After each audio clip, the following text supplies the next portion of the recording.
Shalom sahabatku, mari kita siapkan hati kita untuk dapat merenungkan kebenaran firman-Nya di pagi hari ini, yaitu berkat Tuhan. Mari kita buka Alkitab di dalam kitab Yosua 5 ayat 10 sampai 12. Sementara berkemah di Gilgal, orang Israel itu merayakan Paskah pada hari yang ke-14 bulan itu, pada waktu petang di dataran Yeriko. Lalu pada hari sesudah Paskah, mereka makan hasil negeri itu, yakni roti yang tidak beragi dan bertih gandum, pada hari itu juga. Lalu berhentilah mana itu pada keesokan harinya setelah mereka makan hasil negeri itu. Jadi orang Israel tidak beroleh mana lagi. Tetapi dalam tahun itu mereka makan yang dihasilkan tanah Kanaan. Semua manusia menyukai berkat dan pemberian yang Tuhan sediakan bagi kita. Setiap pribadi suka akan hadiah-hadiah saat ulang tahun, Natal, atau saat tahun baru seperti angpau yang kita terima saat tahun baru Imlek. Seorang ayah akan sukacita memberikan hadiah kepada anak-anaknya. Sama seperti juga anak-anak akan sukacita menerima hadiah-hadiah tersebut.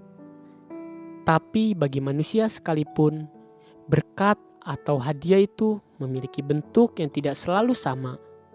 Disinilah seringkali yang membuat manusia menjadi kecewa dan salah mengerti. Kita mengharapkan berkat yang seperti ini, sehingga semua yang lain kita tidak melihatnya sebagai berkat yang justru Tuhan sudah siapkan.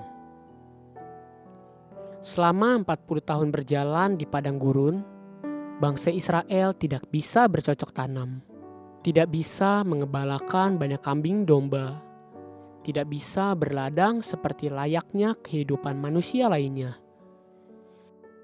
Pada saat seperti itu, sama seperti seorang bayi atau anak kecil, Israel dipelihara dan diberi makan Tuhan lewat mana yang turun dari langit tiap-tiap pagi. Israel tidak perlu menanam gandum, tapi mana yang seperti bulir buah gandum itulah yang mereka tumbuk untuk dibuat menjadi roti makanan mereka.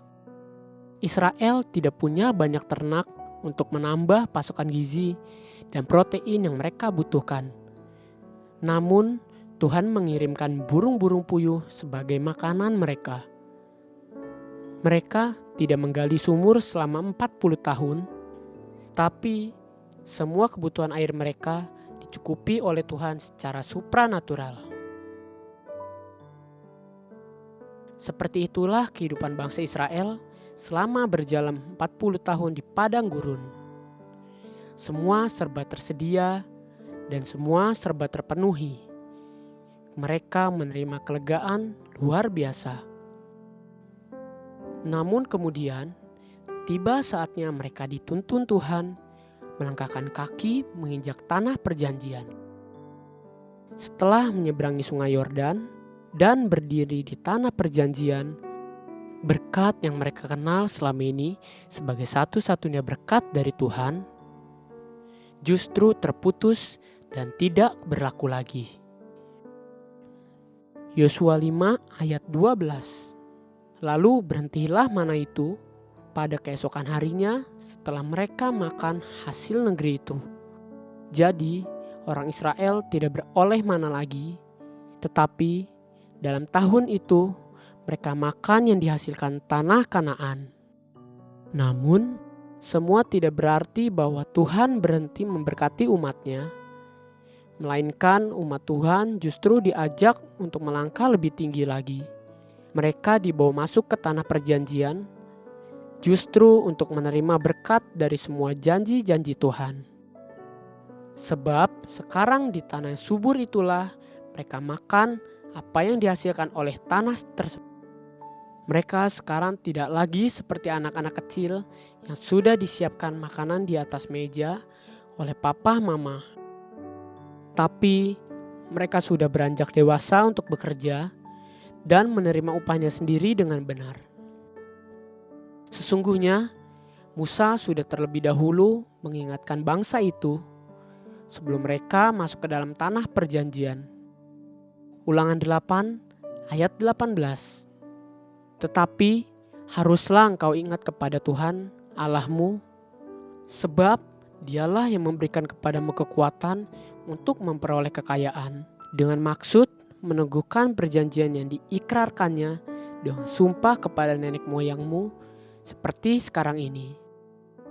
Sekarang di tanah perjanjian, berkat Tuhan atas bangsa itu bukan lagi mana yang turun dari langit, tapi hikmat dan kekuatan yang turun dari surga untuk mengupayakan tanah tersebut. Dan sampai saat ini, berkat hikmat dan kekuatan itu terus bertambah-tambah dan berlipat ganda. Haleluya. Sahabatku, mari kita sama-sama berdoa. Terima kasih Bapa Surgawi untuk berkat-berkat hikmat dan kekuatan yang Kau berikan sampai saat ini. Aku bersyukur untuk semua berkat dan kebaikan-Mu. Amin. Jesus loves you and so do I.